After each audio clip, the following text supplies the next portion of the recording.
नमस्कार दोस्तों, RC study point channel पर आप लोगों का बहुत बहुत स्वागत है। दोस्तों, मैं आप लोगों को 1857 की क्रांति के कारण पढ़ा रहा था। पहली वीडियो में आपने राजनीतिक एवं प्रशासनिक कारणों को देखा। अब हम दूसरी वीडियो में देखेंगे आर्थिक कारण, सामाजिक एवं धार्मिक कारण तथा सैनिक कारण। इन सब चीज़ों पर हम इस वीडियो में चर्चा करेंगे और यह वीडियो भी परीक्षा की दृष्टि से काफ़ी महत्वपूर्ण है। तो 1857 की क्रांति में आर्थिक कारण किस प्रकार से महत्वपूर्ण रहा, इस चीज़ की हम व्याख्या करते हैं। तो चलिए देखते हैं आर्थिक कारण। आर्थिक कारण के अंतर्गत हम देखेंगे कृषि, उद्योग, निवेश और नौकरी। इन सब चीज़ों पर अंग्रेजों का क्या प्रभाव रहा और इन सब चीज़ों में अंग्रेजों ने किस प्रकार से अंग्रेजों ने अत्याचार ढाए थे, उन सारी चीज़ों की चर्चा हम इस वीडियो में कर रहे हैं। तो आर्थिक कारण के अंतर्गत सबसे पहला कारण हम देखेंगे कृषि।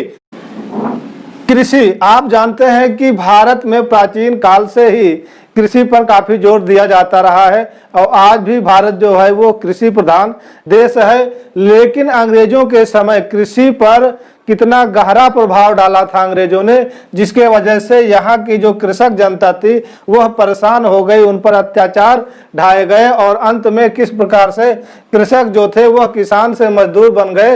इन सारी चीज़ों की चर्चा देखिए कैसे होती है कि कृषि के अंतर्गत जब अंग्रेजी शासन भारत में लागू हुआ या अंग्रेजों ने जब भारत पर अपना शासन कायम किया तो उन्होंने कृषि के क्षेत्र में भी हस्तक्षेप करना शुरू कर दिया।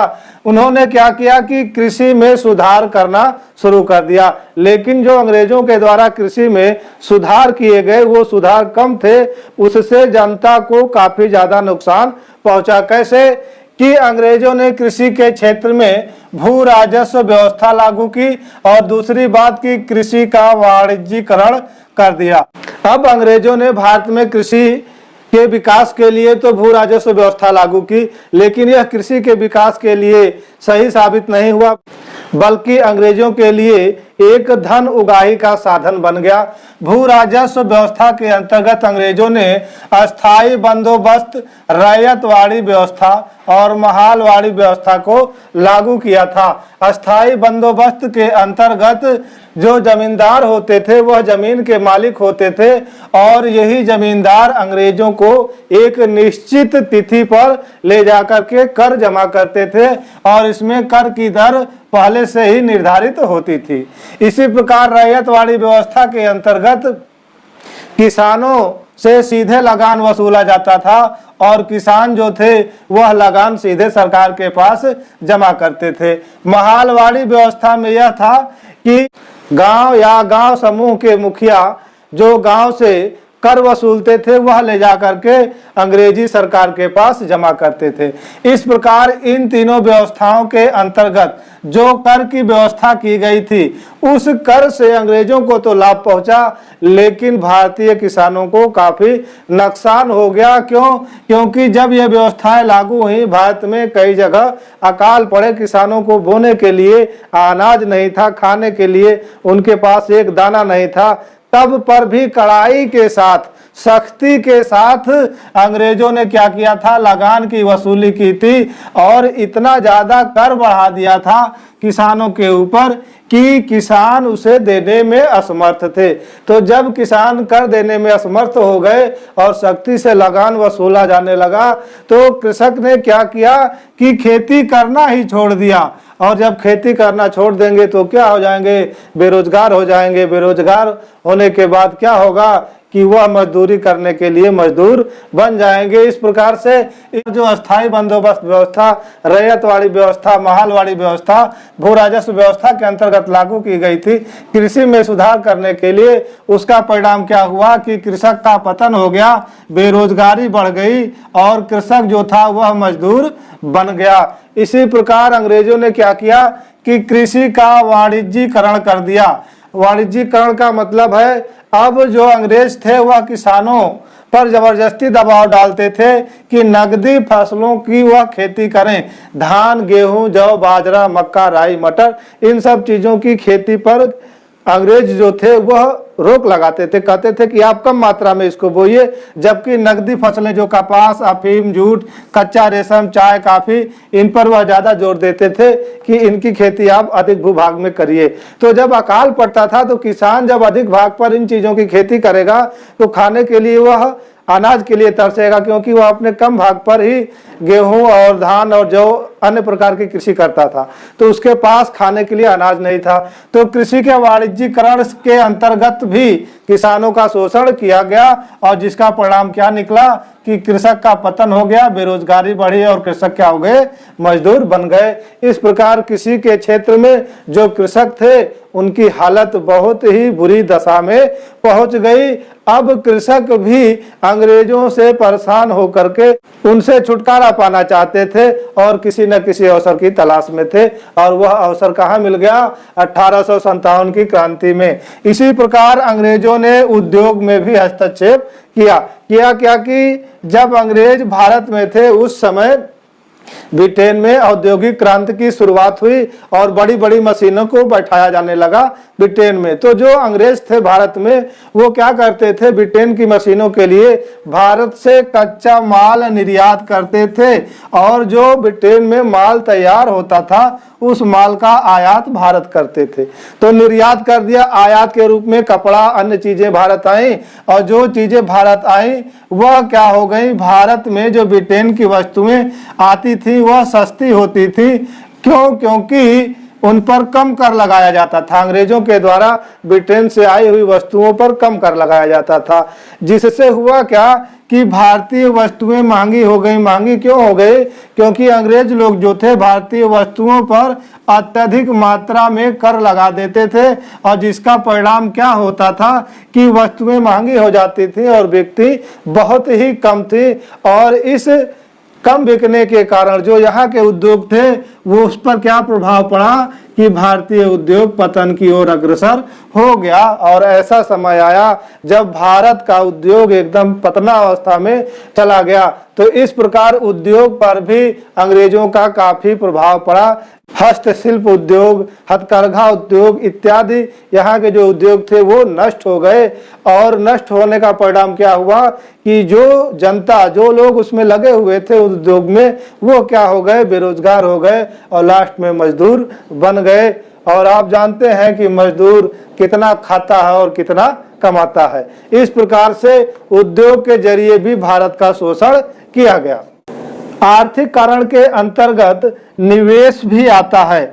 जब भारत पर ब्रिटिश राज था उस समय ब्रिटेन के लोगों को यह लालच दिया गया कि वह अगर भारत में रेलवे, डाक, तार, बैंकिंग, बीमा आदि क्षेत्रों में निवेश करते हैं तो उन्हें अधिक से अधिक लाभ दिया जाएगा। और जैसे कि रेलवे में विदेशी लोगों यानी ब्रिटेन के व्यापारियों को निवेश करने पर उन्हें 5% का लाभ दिया जाता था, और इस लाभ की गारंटी दी जाती थी कि अगर आप रेलवे में पैसा लगाते हैं, निवेश करते हैं, रेलवे को घाटा हो, नुकसान हो, फायदा हो, उसके बावजूद भी आपको समय से 5% का लाभ दिया जाएगा। तो ये जो लाभ होता था, इन चीजों से जो लाभ मिलता था वह लाभ कहाँ जाता था, ब्रिटेन जाता था, और यह लाभ कहाँ से कमाया गया था, भारत से। इस प्रकार जो अंग्रेज थे भारत को गरीब कर रहे थे और ब्रिटेन को अमीर कर रहे थे।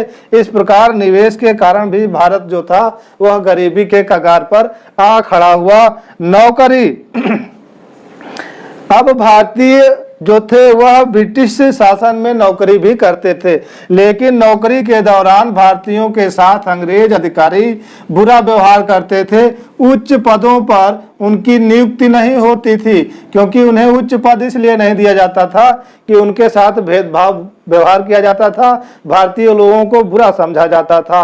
उनकी सैलरी में भी भेदभाव किया जाता था। अगर कोई अंग्रेज और भारतीय एक समान पद पर है तो भारतीय का वेतन कम था और अंग्रेज का वेतन ज्यादा था।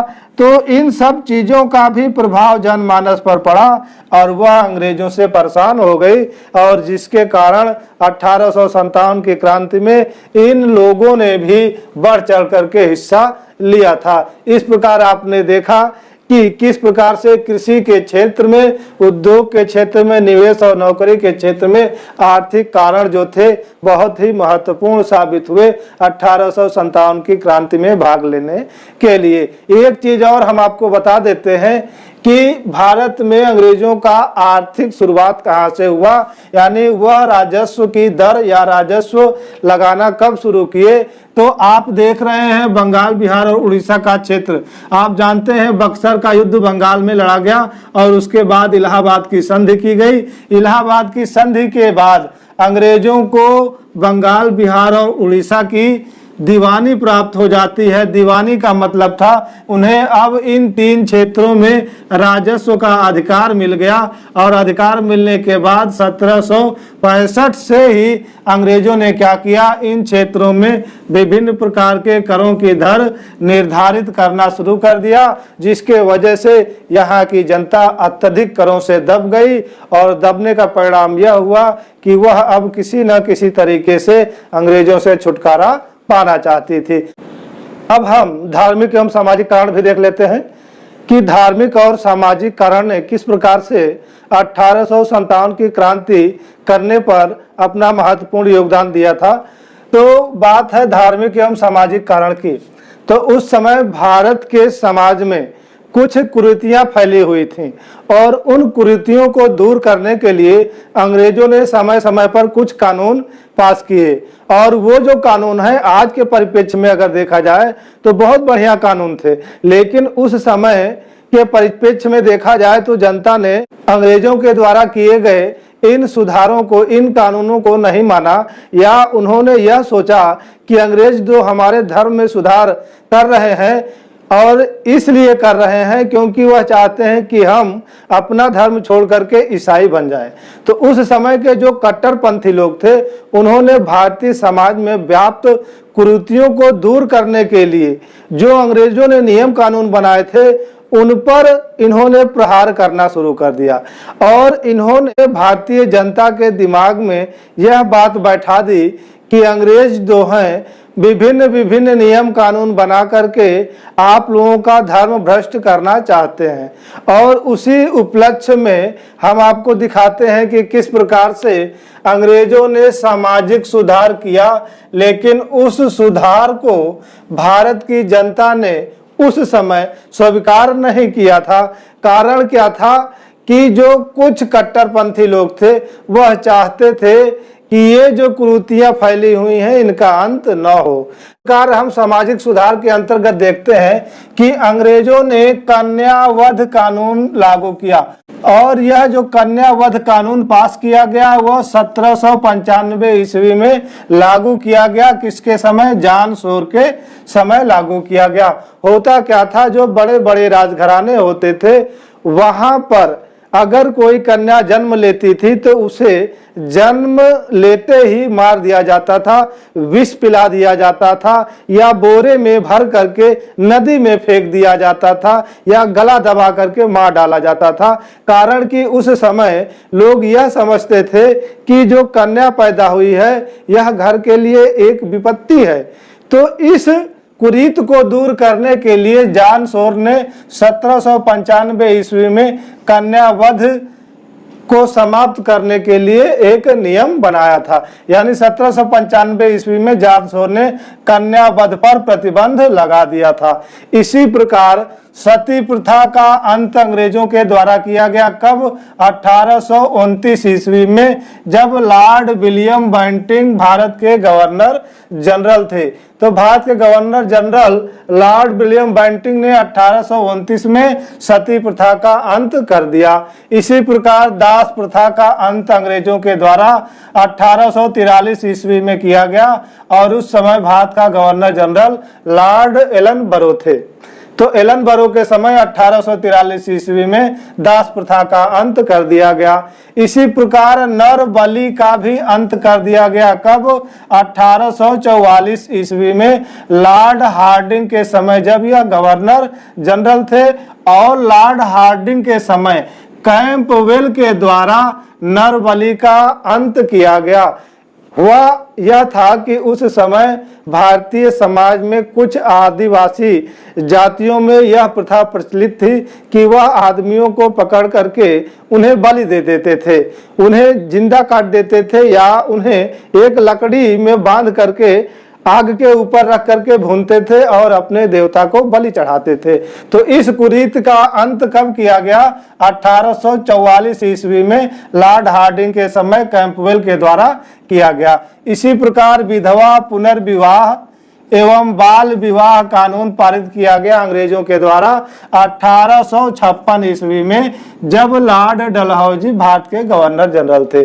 तो लॉर्ड डलहौजी के समय 1856 में विधवा पुनर्विवाह और बाल विवाह कानून पारित किया गया। इसी प्रकार अंग्रेजों ने जोर दिया कि अंतर जातीय विवाह को भी माना जाए, यानी अंग्रेजों ने अंतर जातीय विवाह को भी मान्यता दे दी कि आप एक जात से दूसरे जात में विवाह कर सकते हैं। यह सुधार अंग्रेजों ने किया था, लेकिन इन सुधारों को भारत के कुछ कट्टरपंथी लोगों ने नहीं माना और जनमानस के मन में यह बात बैठा दी कि आपके धर्म के खिलाफ अंग्रेज जा रहे हैं। इसके बाद अंग्रेजों ने धार्मिक हस्तक्षेप की नीतियां भी अपनाई थी। धार्मिक हस्तक्षेप की नीतियों के अंतर्गत 1806 में अंग्रेजों ने एक कानून पास किया और यह कानून सैनिकों के लिए था। इसी क्रम में 1806 ईस्वी में ही प्रथम धार्मिक सैनिक विद्रोह हुआ था। कई बार पूछा गया है कि प्रथम धार्मिक सैनिक विद्रोह कब हुआ? 1806 में हुआ था। कहाँ हुआ? तो बेल्लोर में हुआ था। और वह किस लिए हुआ था? तो तिलक लगाने के लिए, पगड़ी पहनने के लिए और दाढ़ी रखने को लेकर के यह विद्रोह हुआ था। अंग्रेजों ने क्या किया था कि तिलक लगाने पर मनाही कर दी, पगड़ी पहनने पर मनाही कर दी और दाढ़ी रखने पर भी मनाही कर दी थी। इस पर अंग्रेजों ने रोक लगाई। इसी क्रम में धार्मिक विद्रोह, सैनिक विद्रोह हुआ था। कहा जाता है कि उस समय एक हैट लगाना जरूरी समझा गया पगड़ी के स्थान पर, और उस हैट पर चमड़े का तुर्रा लगा होता था जो गाय और सुअर की चर्बी से बना होता था। और इस खबर को किसने फैलाया था? तो टीपू सुल्तान के वंशज ने फैलाया था, जिसके वजह से बेल्लोर में यह धार्मिक सैनिक विद्रोह हुआ था। इसी प्रकार 1850 में अंग्रेजों ने धार्मिक अयोग्यता का कानून पारित किया, जिसे लेक्स लोकी कानून कहा गया। यह लेक्स लोकी कानून क्या है या धार्मिक अयोग्यता का कानून क्या है? तो उस समय होता क्या था कि जो अंग्रेज थे वह ईसाई धर्म का प्रचार प्रसार कर रहे थे और जो दूसरे धर्मों के लोग थे उनको धर्म परिवर्तित करा करके अंग्रेज ईसाई बना रहे थे। तो जब कोई व्यक्ति अपना धर्म परिवर्तित करके दूसरे धर्म में जाता था तो उसे अपनी पैतृक संपत्ति में से कोई हिस्सा नहीं मिलता था। तो इसको दूर करने के लिए अंग्रेजों ने क्या किया कि एक धार्मिक अयोग्यता का कानून 1850 में लागू किया और कहा कि इस कानून के अंतर्गत अब कोई भारतीय अपना धर्म परिवर्तित करता है तो उसे पैतृक संपत्ति में हिस्सा मिलेगा। इसके पहले क्या होता था? हिस्सा नहीं मिलता था। तो पैतृक संपत्ति में हिस्सा देने का मतलब यह था कि अंग्रेज चाहते थे अधिक से अधिक जो दूसरे धर्म के लोग हैं उनको ईसाई बनाया जाए। इस प्रकार से भारत की जनता ने यह समझा कि अंग्रेज क्या कर रहे हैं, हमें ईसाई बनाने पर तुले हुए हैं। इस बात को लेकर भी उनके मन में गुस्सा भरा हुआ था। इसी क्रम में ईसाई धर्म का प्रचार प्रसार भी भारत में शुरू हो गया। 1813 का चार्टर एक्ट पारित हुआ और इस चार्टर एक्ट में यह कहा गया कि भारत में ईसाई मिशनरी जाएंगे और अपने धर्म का प्रचार प्रसार करेंगे। तो 1813 का चार्टर एक्ट यह कहता है कि भारत में ईसाई मिशनरियों का आगमन होगा और इस एक्ट के द्वारा ही भारत में ईसाई मिशनरी आए थे और भारत में अपने धर्म यानी ईसाई धर्म का प्रचार प्रसार करना शुरू कर दिया था। ईसाई लोग बाइबिल की शिक्षा देना शुरू कर दिए थे और धर्म परिवर्तन के कार्य भी करना शुरू कर दिए थे। ये सारे धार्मिक कार्य जो ईसाइयों के द्वारा किए जा रहे थे, ये सब क्या थे? भारतीय धर्म के विरुद्ध था। और जब धर्म पर कोई कुठाराघात करता है तो धर्म से बड़ी कोई चीज नहीं होती है मनुष्य के लिए। अतः भारत के जनमानस में क्रोध बढ़ता ही गया और उस क्रोध की ज्वाला कब फूटी? 1857 की क्रांति में। तो दोस्तों, सैनिक कारण और तत्कालिक कारण हम अगले वीडियो में पढ़ेंगे।